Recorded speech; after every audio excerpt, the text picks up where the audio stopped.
कल्पना कीजिए कि अगर आपको ये बता दिया जाए कि मानव शरीर कोई साधारण मांस हड्डियों की संरचना नहीं, बल्कि एक चलता फिरता ध्वनि यंत्र है, एक जीवित रेजोनेटर है, और अगर इसकी सही फ्रीक्वेंसी पकड़ ली जाए तो मन, शरीर और चेतना तीनों की सीमाएं टूट सकती हैं।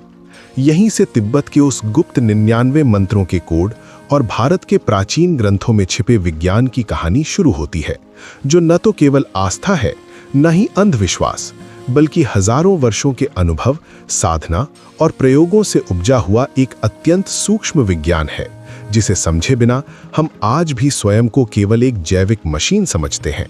प्राचीन ऋषि मुनियों और तिब्बती लामाओं के अनुसार मंत्र केवल शब्द नहीं होते, वे ध्वनि तरंगे हैं, और हर ध्वनि एक कंपन है जो शरीर के भीतर किसी न किसी स्तर पर प्रतिक्रिया उत्पन्न करती है। लेकिन इस समूचे तंत्र का सबसे चौंकाने वाला रहस्य ये है कि मंत्र की असली शक्ति उसके उच्चारण में नहीं, बल्कि दो ध्वनियों के बीच के उस क्षणिक मौन में छिपी होती है, जिसे हमारे शास्त्र शून्य, मध्य अंतराल या अनाहत नाद कहते हैं। विज्ञान भैरव तंत्र से लेकर उपनिषदों तक ये बात बार बार दोहराई गई है कि जब मन ध्वनि और मौन के बीच टिक जाता है, तब चेतना अपने मूल स्रोत को छूती है। आधुनिक न्यूरोसाइंस इसे गामा वेव स्टेट कहता है, जहां मस्तिष्क असाधारण रूप से सजग, एकाग्र और रचनात्मक हो जाता है। लेकिन हमारे ऋषियों ने इसे हजारों वर्ष पहले ही जान लिया था और इसे साधना का केंद्रीय सूत्र बना दिया। तिब्बती 99 मंत्र कोड इसी सिद्धांत पर आधारित है कि मंत्र को इस तरह जपा जाए कि साधक शब्दों से अधिक उस मौन को अनुभव करे जो शब्दों के बीच जन्म लेता है, क्योंकि वही मौन चेतना का वास्तविक द्वार है। ये साधना केवल होठों या जीभ से नहीं होती, बल्कि वाणी के 4 स्तरों की यात्रा है। वैखरी, जहां शब्द बाहर निकलते हैं, मध्यमा, जहां शब्द भीतर गूंजते हैं, पश्यंती, जहां शब्द को देखा और महसूस किया जाता है, और परा, जहां शब्द पूरी तरह विलीन होकर शुद्ध मौन बन जाता है।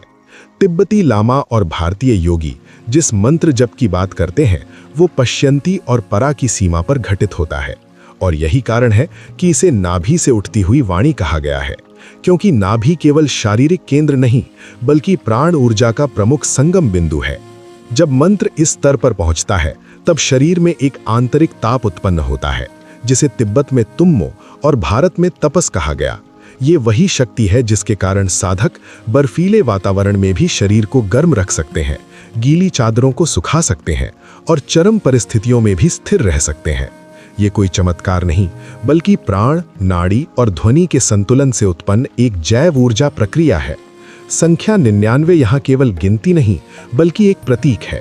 भारतीय दर्शन में 108 पूर्णता का संकेत देता है, पर 99 उस सीमा को दर्शाता है जहां तक मनुष्य अपने प्रयास से पहुंच सकता है।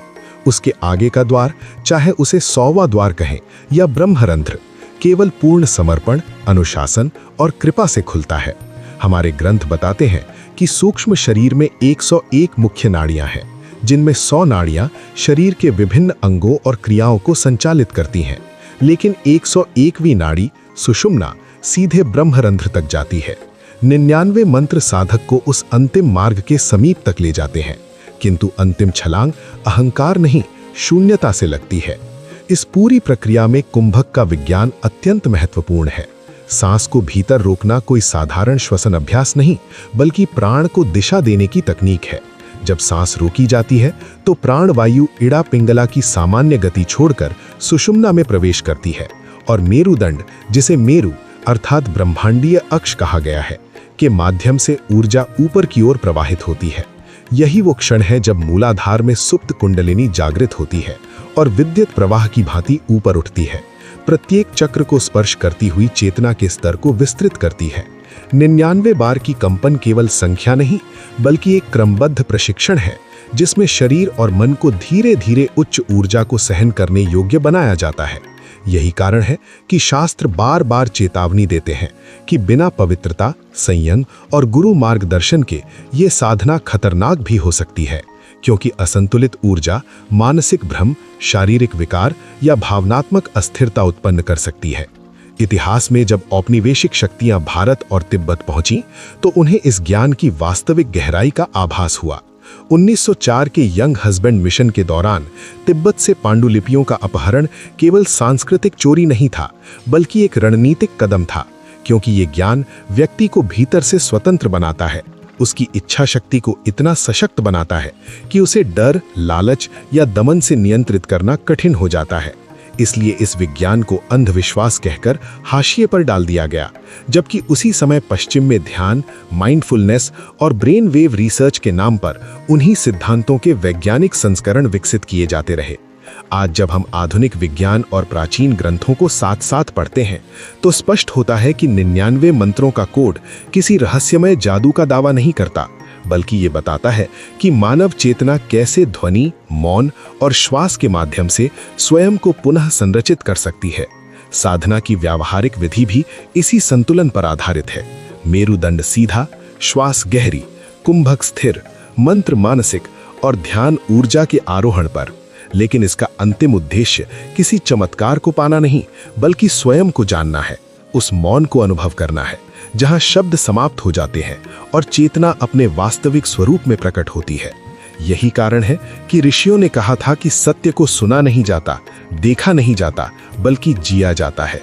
और 99 मंत्रों का ये कोड उसी जीवन अनुभव की ओर ले जाने वाला एक द्वार है, जिसे खोलने के लिए सबसे पहले बाहर नहीं, भीतर की यात्रा करनी पड़ती है।